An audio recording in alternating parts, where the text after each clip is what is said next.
देश के विकास के लिए, गरीबों को एम्पावर करने के लिए। देखिए, कान को कितने अच्छे लग रहे हैं ये सुनना। एनडीए, तरस गए थे हम लोग। बीजेपी एक अकेला इतने पे भारी, अब एनडीए की चर्चा होती है। ये लोकतंत्र की सामूहिकता है। जो 24 का मैंडेट, कब आखिरी सुना था कि एनडीए की इतनी भारी भरकम मीटिंग हुई? देखिए, जनमत ना बड़ों बड़ों को रास्ते पे ले आता है। बेहद खुशी की बात है कि आप सामूहिकता में आप सोच रहे हैं, मैं, मेरा, मुझको, मुझसे पहले कुछ नहीं, मेरे बाद सन्नाटा। कम से कम उस प्रवृत्ति पे लगाम लगा है, स्वागत योग्य है। बिहार में तेजस्वी यादव के निशाने पर मुख्यमंत्री हैं, कह रहे हैं कि बतौर सरकार एनडीए सरकार बिहार में फेल हो गई। देखिए, आंकड़ा 25 के ऊपर जा चुका है। सरकार इसमें भी चाह रही थी, इस तरह के दुर्भाग्यपूर्ण मौतों में भी, कि फजिंग करें डेटा के साथ। ये उचित नहीं है। जो नेता प्रतिपक्ष तेजस्वी जी ने कहा, वो एक एक इंसान कह रहा है बिहार। कहाँ है मुख्यमंत्री जी? कौन चला रहा है बिहार? क्या एक ब्यूरोक्रेट, दो ब्यूरोक्रेट, एक पॉलिटिशियन, दो पॉलिटिशियन मिलकर के बिहार जैसे राज्य को चला रहे हैं, या चलाने का स्वांग कर रहे हैं? चल तो नहीं पा रहा है। मौतों का सिलसिला थमता नहीं। शराबबंदी के नाम पर गरीब को बंद कर दो जेल में। मैं समझता हूं कि ये जो कल भी मैंने आपसे बातचीत में कहा, और तेजस्वी जी ने, नेता प्रतिपक्ष ने भी इशारा किया कि ये इंडस्ट्री है, एक सिंडिकेट, इतनी पहुंच है इनको कि वारेन ये कुछ भी कर सकते हैं। They get away with everything. जब तक इस पर लगाम नहीं लगेगी, सारी चीजें बेमानी। बहराइच में मादुर सांप्रदायिक तनाव हुए थे और उसके बाद जो लोग एक्यूज थे उसमें से 5 लोगों की गिरफ्तारी हुई है। 2 लोगों को पुलिस ने गोली मारी है। देखिए, असल में झूठ सच बहुत चलता है। बहुत दुर्भाग्यपूर्ण घटना थी। कल कई चैनलों ने चलाना शुरू कर दिया कि एनकाउंटर हो गया, ये हो गया।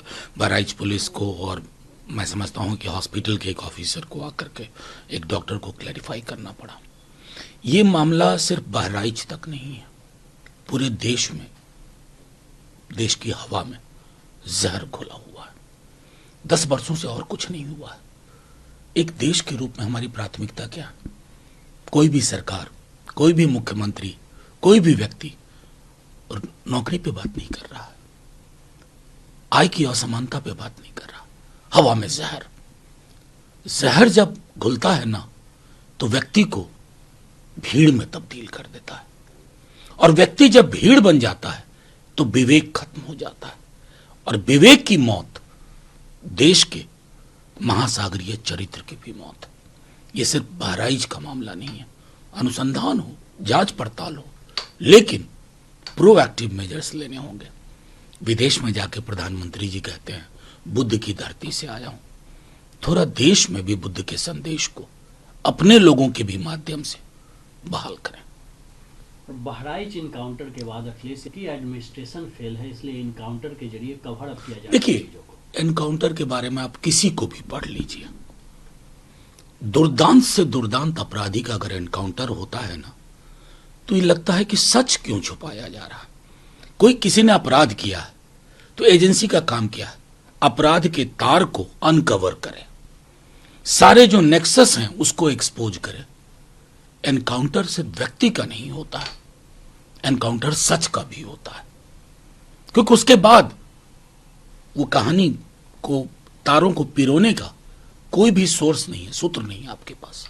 उस संदर्भ में देखिए, सुप्रीम कोर्ट का फैसला आया है कि ये डिपोर्ट कीजिए उन अवैध बांग्लादेशियों को जो 1971 के बाद भारत। जाहिर तौर पर देखिए, ये बहुत बड़ा विषय था। एक पूरा का पूरा राज्य जिसकी गरिमा रही थी कि एक सहअस्तित्व वाले राज्य के रूप में, वहां पर डॉग विसिल पॉलिटिक्स की जा रही थी।